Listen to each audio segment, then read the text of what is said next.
That's right. It's the Corona Cero post show, day number 3 of the Corona Cero Open J-Bay. Got the men's round of 16 done today. It was a beautiful day at J-Bay. As you can see, the sun's out, the crowds are out. Got a lot to catch up on this Corona Cero post show. Remember, Corona Cero, 0% ABV, all natural ingredients. Enjoy it with a lime. Ethan Yuing, we're going to see him in the quarterfinals. And welcome to the set. I'm Kuiper Guerrero. That's Rosie Hodge. That's Jesse Mendez. Jesse, great day today. Some surprises as well. Yeah, I actually expected we were going to show up and it was going to look as small as we did just now. So we did have some swell on offer in the beginning and still pretty contestable and pretty fun on the last, all the way through the last heat. Yeah, I love the performances. And you really, as it got lower tide, Rosie, strategy came really into play for all of our surfers out here. Yeah, it was interesting to watch, you know, the different dynamics that we saw come into play this morning. I mean, it was super consistent, but we had that devil wind, then that lower tide and a little bit of inconsistency happened, and then those last few heats had some really nice waves as that tide started to push. Yeah, well, we got some heats to review, and one of the biggest heats of the day to review. Oh, man, I'm sorry to report, but Jordy Smith's out of competition. Heat number 5, round of 16, Marco Mignot, the rookie, took down a giant here at J-Bay. Let's see how it went down, Jesse. Yeah, that was smart of him, actually getting the best wave of the score, the best score of the heat under priority. Jordy started off the gates very strong, as expected. Very solid surfing from him. Massive layback right there. Regroups it.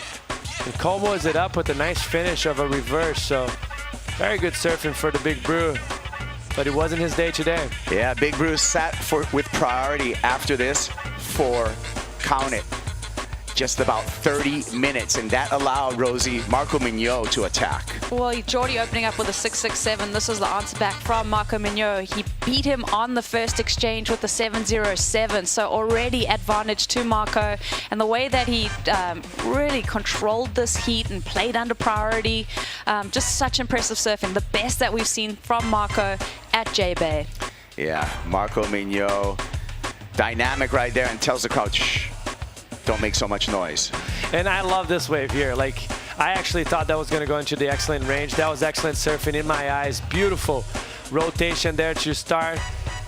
Combo it up with the carve and a full rotation to finish it up. Like, what else can you ask from the kid? Like, that was impressive surfing from Marco Mignot. Yeah, 7.5 right there, and Dad is excited. Marco Mignot on to the quarterfinals. Shock and awe on the beach with Jordy getting back in. Still had a lot of time for the fans.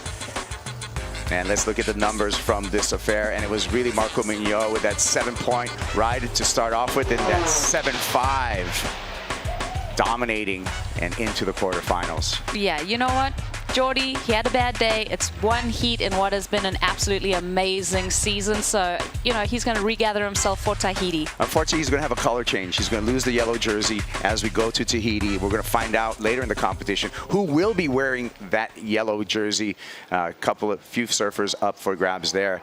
So that was the shock of the day. But we started off today with some action, and I'm talking action in the way of Yago Dora, heat 1 of the round of 16. Dora was looking impressive as he was in his opening round. He came back into round of 16, and he, again, impressive surfing from Yago Dora, Jesse. And he kind of had to muscle through it because he started off with kind of out of rhythm, you know, but then all of a sudden he finds this wave halfway through the heat that it starts to double up and has so much energy, generates so much speed, and just launches into the flats. Beautiful rotation. The impact was all absorbed by him, and incredible surfing. What can you tell about this?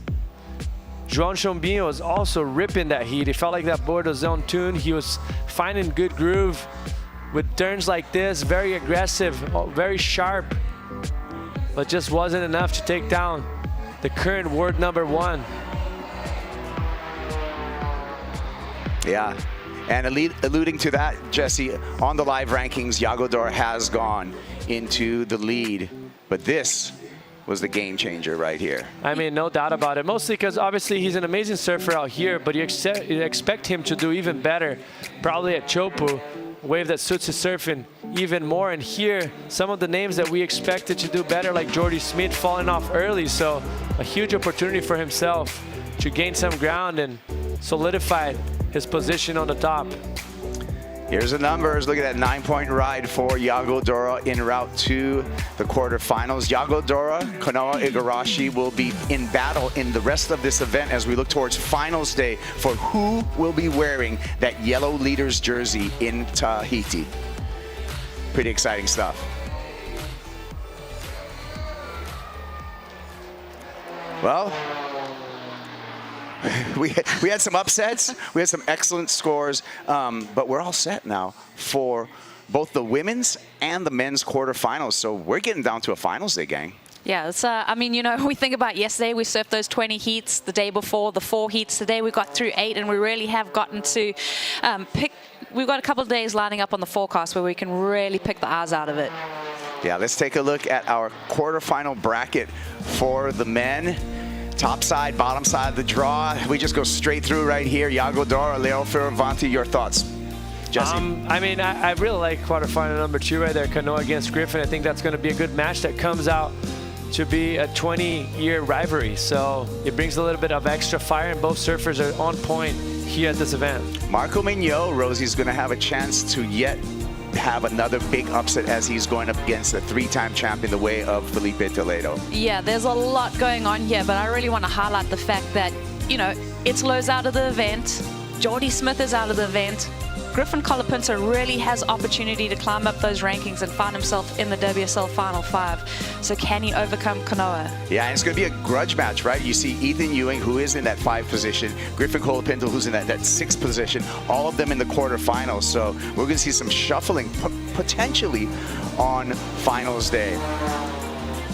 Well, now it's time for our Sealand Wave of the Day.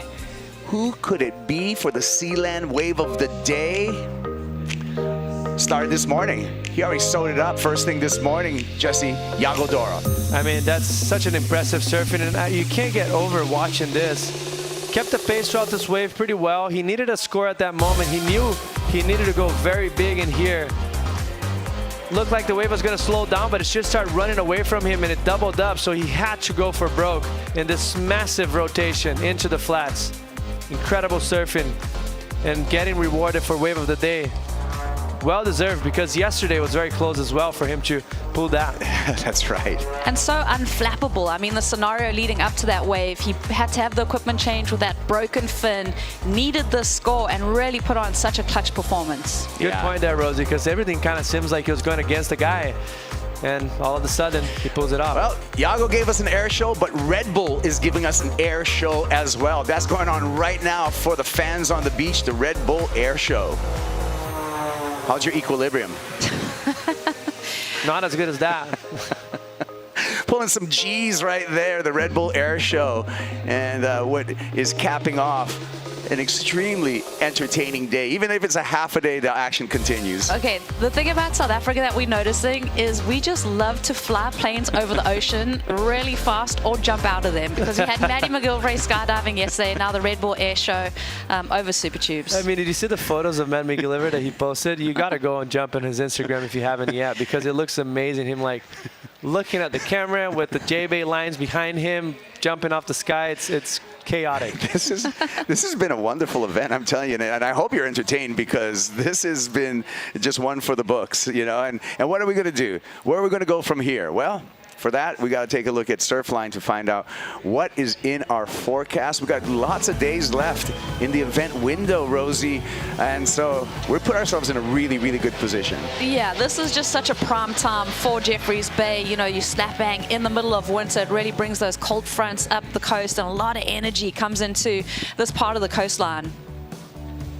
Yeah, looking at the forecast, a little bit of a bump, but I feel, Jesse, that further out, we're eyeing up another swell. Yeah, I think right after that Thursday right there, when things really start to add up for us and we get some bigger numbers. But we do have we're going to pay attention on Wednesday right there, because we do have a bump on the swell and kind of good, decent winds. But then forward in the forecast looks like we have some pristine conditions. Yeah, and you know what, though? I'm not mad at that, because that gives us, Rosie, a chance to enjoy your homeland. There's so much stuff to do here, and the waves are still going to be really fun. I love it, and please go stimulate our economy. Like, go enjoy what we have to offer. You know, just just make sure that you really tipping your waiters and waitresses well, the car guards, everyone. Love to have you guys here, but enjoy the scenery. I'm spending Rand like crazy right now. I'm telling you right now, I'm just titching it off. Hey, let's hear in our interview with Ethan Yuing. He's in the quarterfinals, and he's with Jess Starling. We're distracted by planes right now. Ethan, stressful into that heat. I mean, Jake getting a wave right at the dying stages. Where did your mind go? Yeah, it wasn't there. I don't know, I just thought there was one wave, and just went the first one just to kind of, I don't know, break his kind of rhythm. He was catching a lot of waves, so, but yeah, and the next one was a bomb, and that's what I was waiting the whole heat for, was a wave like that, and yeah, used my priority on a bad one, but yeah, I don't know, looking to, you know, get better in the next one. You had your maiden CT victory here. You've also had a second here before. You're now into quarters. You're one step closer to getting back to that final, potentially getting another win. What is it going to be, these little 1%ers, to get you on top again? Yeah, I mean, there's a few things. I've been falling a lot. I really need to clean that up. And but yeah, I love this place and just kind of look at the positives. But yeah, there's definitely some things I really want to clean up for the next one. And yeah, I haven't had a final this year, so I'm looking to change at this event, hopefully. Couple days off now. We'll see you in the quarterfinals. Thank you. Thank you. Thanks, Ethan. Yeah, double E, one to watch. And that's what was distracting them right there. Red Bull Air Show. Now it's time. If that wasn't exciting enough, we still got more stuff for you. We got our top 5 moments of the day. Let's see what made the cut for the top 5 moments of the day here on the Corona Cero post show. Number 5, Kanoa Igarashi cruises Rosie into the quarters. Yeah, I was really surprised to hear from Kanoa saying that that's some of the toughest J-Bay he's surfed, because he was absolutely ripping and really took control of this heat. They really did have an increase of the wind blowing up at the face of the wave in that specifically heat, so that's why he was probably mentioning that. But like you mentioned, he was navigating that pretty well. It felt like there was nothing in front of him to slow himself down. Beautiful surfing, beautiful rail surfing from Kanoa. Yeah, he likened it to Shipstone's Bluff with all the steps through the face of the wave. Straight up. Number 4, Leo Fioravanti beats Jack Robinson for the first time in head-to-head competition, Rosie. Yeah, this must have just been that glass ceiling that Leo's been coming up this roadblock of Jack Robinson. 6 times he has beaten him in head-to-head matchups, so this victory was so sweet for Leo. And great surfing for him, like started off with the right foot. Made sure every time he stepped on the board, he was capitalizing on the opportunity and created a big gap in between him and Jack, so when Jack kind of came back, it was too late. And number 3, remember Rio?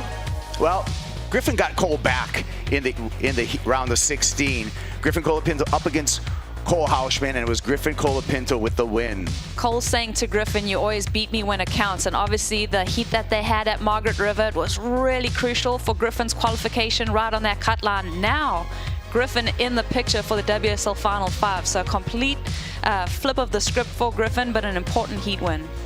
And Cole congratulating his good friend. That's great sportsmanship. Number 2, Jesse, Yago flies high again. I mean, we're going to talk about this one more time, and we're going to see this probably 10 more times on Instagram, because that was massive. Just the projection, how he approached the air in the section that was in front of him. There's only one way out of it, and he found that. Number 1, the upset of the day, the rookie Marco Mignot, Rosie, takes down Jordy Smith. Yeah, this upset was just amazing because Marco, rookie on tour, first time competing at J-Bay, first trip to Super Tubes, figured it out so quickly. I feel like he had a couple struggles yesterday in his few heats, and today he just clicked in, and I'm sure he's going to be highlighting J-Bay as one of his favorite waves. He said he'd been watching a lot of clips of Jordy surfing out here to try and emulate, and yeah, just such an amazing win for the rookie. Yeah, well, he took some notes from Jordy, and he applied those notes all the way into the quarterfinals for Marco Mignot. Wow. So that's what we got for you. But we do have more news for you also. Competition has been called off for the next couple of days. Next call will be Wednesday at 7:45 a.m. local time.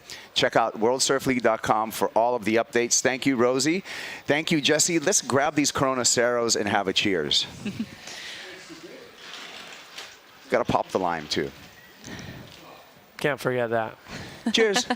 Ladies. Here's to ladies. I know, we deserve that. We'll see you Wednesday the 16th at worldsurfleague.com, 7:45 again a.m. local South African time for the call. Cheers.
This copyrighted event broadcast is produced by the World Surf League for broadcast around the world and may not be retransmitted, reproduced, rebroadcast, or otherwise distributed or used in any form without the written consent of the World Surf League.